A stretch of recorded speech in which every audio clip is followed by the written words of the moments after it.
Bonjour, que la paix de Dieu soit avec vous. Je voudrais vous entretenir sur la passion de Christ. Je reviens sur une anecdote liée au film de Mel Gibson intitulé La passion du Christ.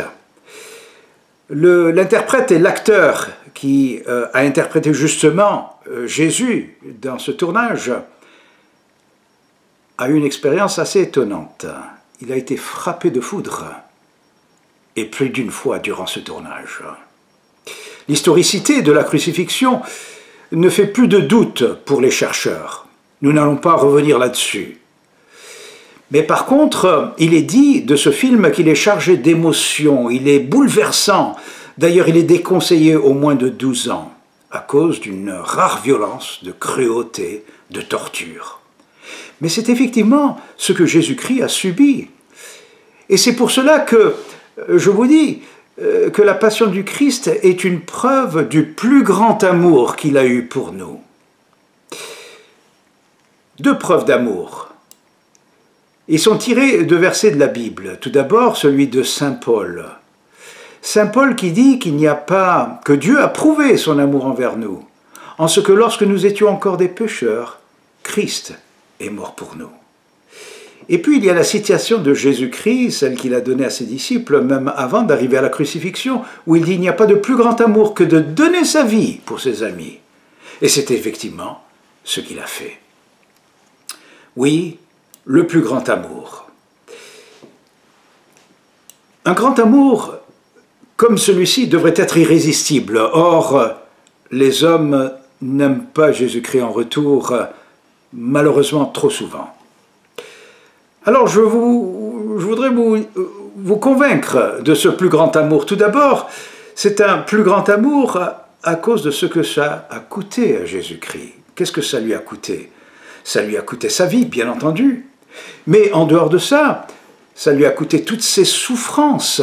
Toute la nuit, il a passé, la nuit précédant la crucifixion, il les a passées en train de prier et demander au Père que cette coupe soit éloignée de lui si c'était possible.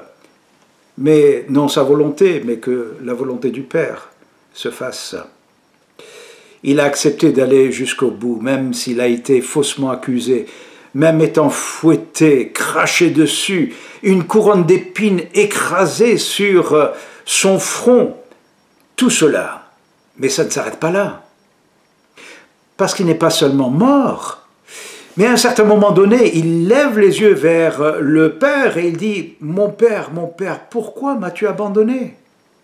Et pourquoi cela? Parce que la culpabilité du monde entier reposait sur lui, là, sur cette croix. Sa plus grande souffrance n'était pas sa souffrance physique, sa plus grande souffrance était sa souffrance spirituelle. Il a payé la dette que nous avions chacun de nous. Oui, c'est ainsi qu'il prouve son plus grand amour. D'ailleurs, la nature se déchaîne à ce moment-là. Nous voyons qu'il y a des ténèbres sur la terre, il y a des tonnerres, il y a des éclairs. Et les ténèbres sont à midi jusqu'à 13 heures. Et quand finalement il rend l'esprit de lui-même, eh bien là encore la terre tremble. Il nous dit que les rochers se fendent, il nous dit que certaines sépulcres se sont ouvertes.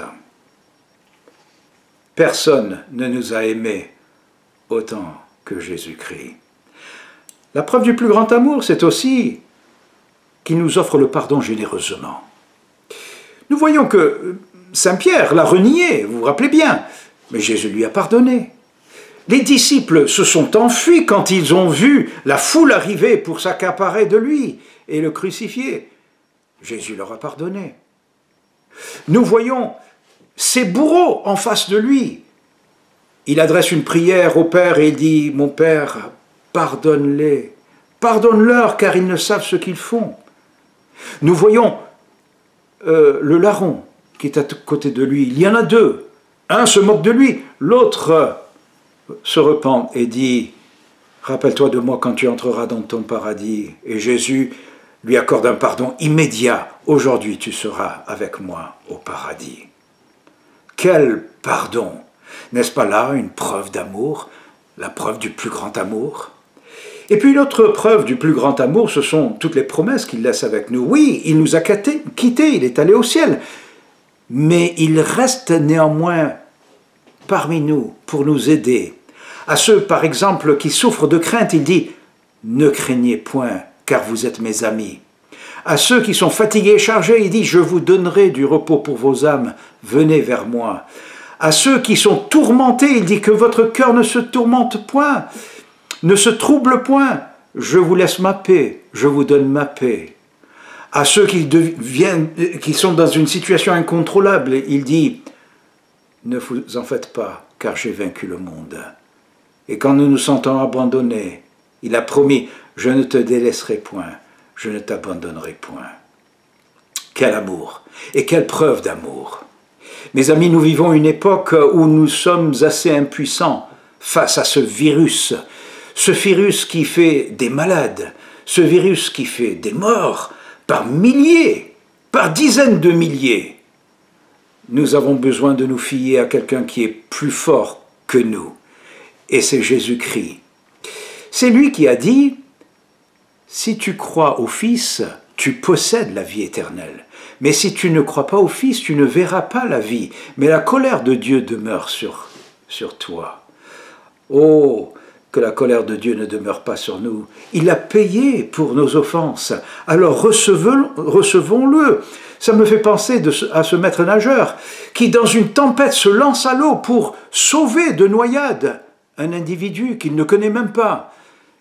Et quand il le retire de l'eau, cet individu lui dit « Merci quand même, mais je pense que je m'en serais tiré tout seul. » Parfois, beaucoup d'entre nous avons cette attitude par rapport au sacrifice de Jésus-Christ. Au lieu de le recevoir par la foi et humblement, eh bien, nous nous disons « Je m'en sortirai tout seul. » Plus le secours est grand, plus le refus de reconnaissance est grave.